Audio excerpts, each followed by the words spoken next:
हाय बच्चों, दादी माँ फिर से वापस आ गई अपने थोड़े से बड़े बच्चों के लिए कुछ बात लेकर, है ना।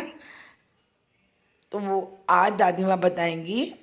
आपने दोहे पढ़े हैं ना। अपनी ज़िंदगी जानते हैं क्या है, इसी के अंदर सारी चीज़ें छुपी हुई हैं। आपको जो भी सीखना है इस लाइफ से ही सीखना है। तो मैं आज आपको एक दोहा सुनाती हूँ रहीम दास जी का। रहीम दास जी ने कहा था, रहीमन धागा प्रेम का, मत तोड़ो चटकाए, टूटे से फिर ना जुरे, जुरे गांठ परी जाए। अर्थात रहीम दास जी कहते हैं कि जो प्यार का धागा होता है, प्यार रूपी रिश्ते होते हैं हमारे, जैसे हम दो फ्रेंड्स हैं, हम लोग आपस में झगड़ा करते हैं तो वो दोस्ती टूट जाती है। वैसे ही रहीमन धागा प्रेम का, मत तोड़ो चटकाए। रहीमदास जी कहते हैं कि प्यार भरे धागे को, प्यार भरे रिश्ते को शक, गुस्सा, क्रोध इस चीज से लगाकर तोड़ो मत।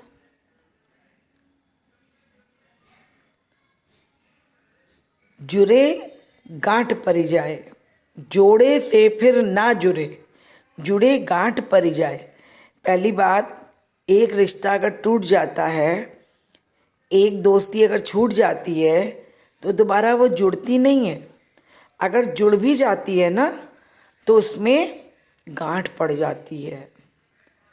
कैसे? उदाहरण के तौर पे बताती हूँ तुम्हें एग्जाम्पल देकर। अगर मान लो कि तुम्हारे पास कोई पेंसिल है, तो तुमने वो पेंसिल टूट गई तुमसे, और जब टूट गई तो वो जुड़ेगी नहीं। उस पर हमें क्या लगाना पड़ेगा? टूटी हुई पेंसिल के दो टुकड़ों के ऊपर टेप लगाना पड़ेगा। वो फिर से पहले जैसी नहीं होगी।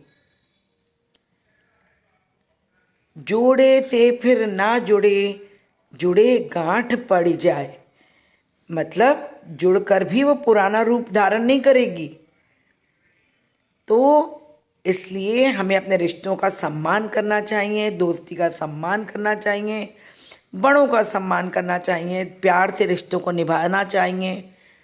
हर छोटी बड़ी बातों पे नाराज़ होकर रिश्तों को कभी नहीं तोड़ना चाहिए, क्योंकि सॉरी बोलने के बाद, माफ़ी मांगने के बाद, बहुत बार मिसअंडरस्टैंडिंग को दूर करने के बाद आपसी मतभेद दूर हो जाते हैं, लेकिन वो पुरानी वाली फीलिंग नहीं आती बेटा। वो पुरानी फीलिंग नहीं आती।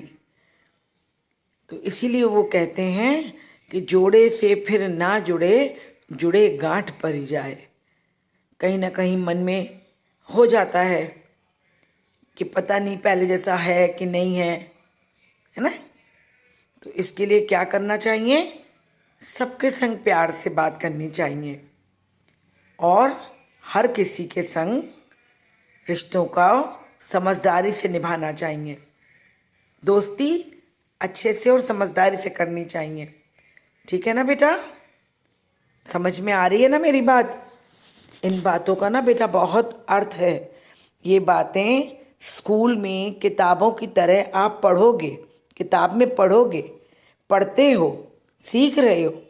बहुत सारे बच्चे इसमें बहुत कुछ सीखे होंगे, पर जब दद्दा समझाती हैं, दादी माँ समझाती हैं, या फिर नानी समझाती हैं, नानी माँ समझाती हैं, तो जानते हो ये जल्दी समझ में आते हैं। और बेटा इन चीज़ों को सीखते रहना चाहिए, क्योंकि ज्ञान कभी भी पूरा नहीं होता, कितने भी बड़े हो जाओ।